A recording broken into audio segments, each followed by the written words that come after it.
Hello everyone, it's me again, Burntam DIY TV. Panibagong araw at panibagong vlog na naman mga ka-DIY. Araw na to, nandito tayo ngayon sa HPT Motor Parts & Car Wash, sa shop natin. Let's go muna. At syempre, meron tayong bagong gagawin dito sa KRY 200 natin. Shoutout muna natin ang KRY 200 Nation, ang group page natin, at ang KRY 150 200, ang super moto ng KRY. Ayan, so meron tayong gagawin dito. Magpapalit tayo ng brake pad dito sa rear natin. At ang gamit natin na brake pad mga ka-DIY ay original Bendix. Ito po kasi ang magandang klase ng brake pad. Ito rin po ang gamit ko sa mga 4 wheels ko. Yan. Any brand naman, Kando, pwede naman kahit anong brand, kung ano yung preferred ninyo, okay lang. Pero sa akin, mas okay itong Bendix. Ayan. Ganyan po ang kulay original ng Bendix mga ka-DIY. Tapos meron siyang parang ito, yung hologram niya. Oh. Diba? Ano, harapan po kasi kayong maghanap sa mga motorcycle shop. Yan, Singaw. Dito sa KRY 200cc natin. So ang ilalagay ko para sa likod ay pang Raider 150. Raider 150 na carb type, hindi po FI. Ang pangharap naman ay pang Suzuki Thunder. So ayan, nalagay natin. Yan po ka-DIY, oh. Pang Raider po yan. Yan. Raider, Suzuki Raider 150 RR. Ibig sabihin nasa 500 pesos na yan. Dito, hindi natin babaklasin to dito sa hub. Hindi na tayo magtatanggal ng hub mga ka-DIY. Ito lang, luwagan lang natin to. Ay, gamit lang kayo ng puller, pukpukin nyo ng paganyan. Tapos, pero babaran nyo muna ng WD-40 kasi ito binabaran namin kasi sobrang tagal na rin hindi nabaklas. 2019 model na tong ano natin, KRY natin. Ngayon lang po nagpalit ng brake pad. So 3 years na rin. Yan, tapos alin. Yan, nakita nyo naman, tumunog ka-DIY. Pagka hindi po siya matanggal, huwag nyo pilitin, babaran nyo po buong magdamag. WD-40 lang po ang pambabad. Ito na po yung alin niya, 10 mm dito para.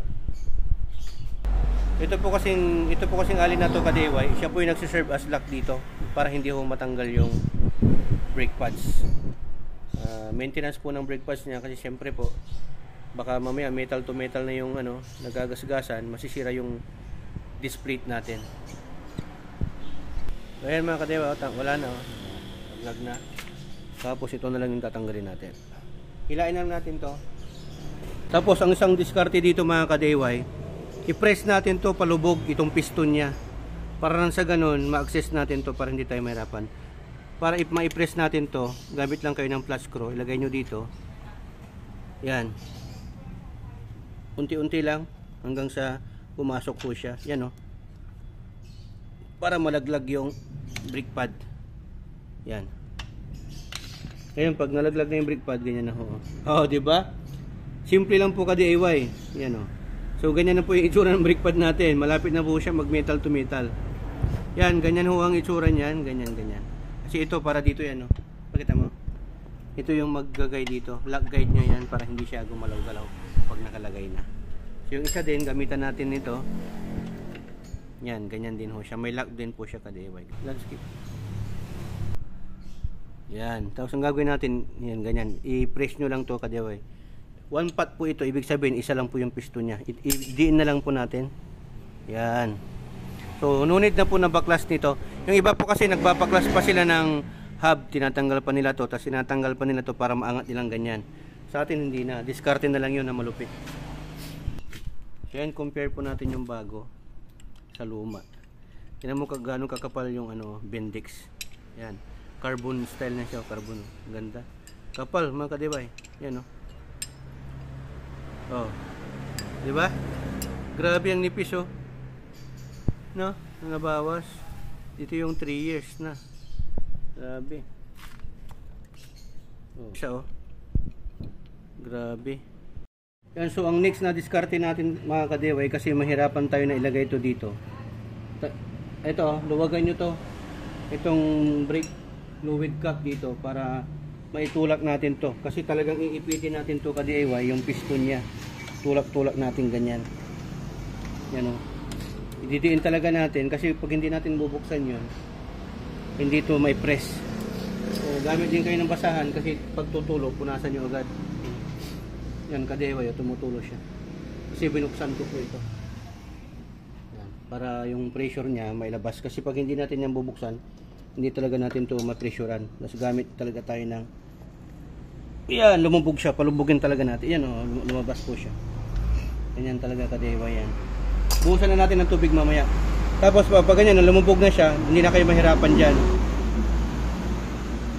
Tapos yan, okay na yan mga ka-DIY. Wala ka nang gagalawin dito, saka dito. Gagawin mo na lang, i-press mo na to dahan-dahan.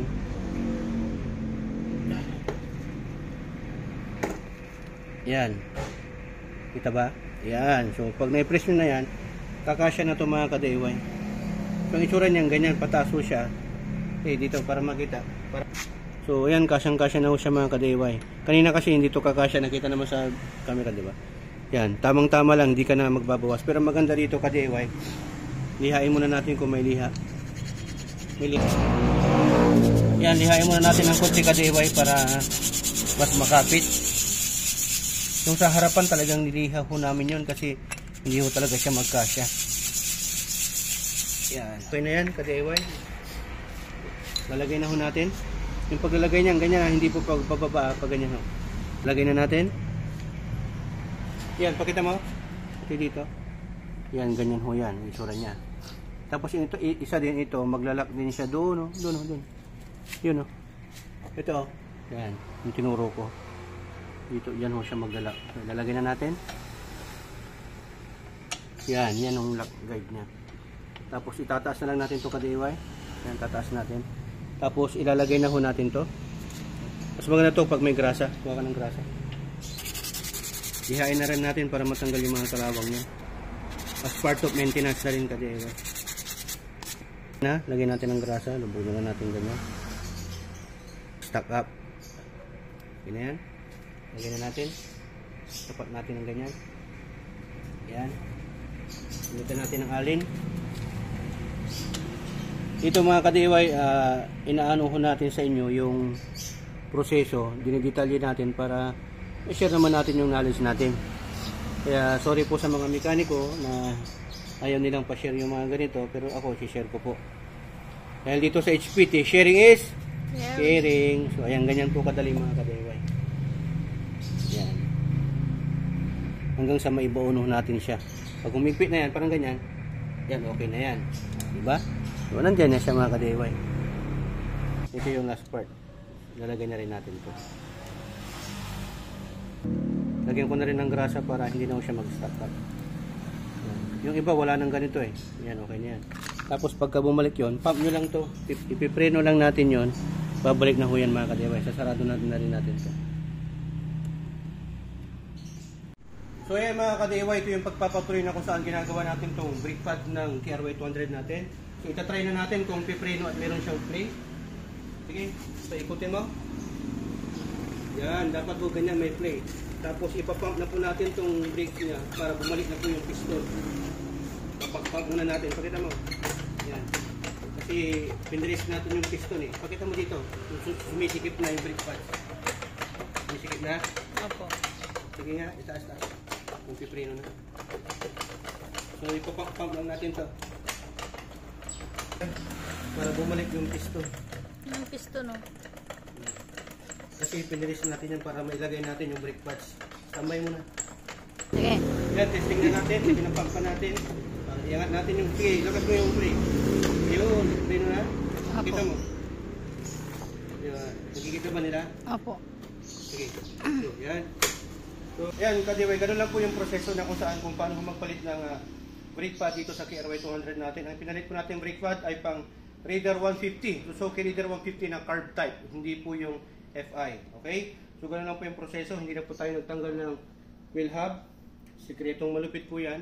Ayan, kung sa tingin mo nakatulong itong video na to para sa iyo, huwag mo munang kalimutan na mag-follow at subscribe yung YouTube channel natin, Burntime HPT TV also.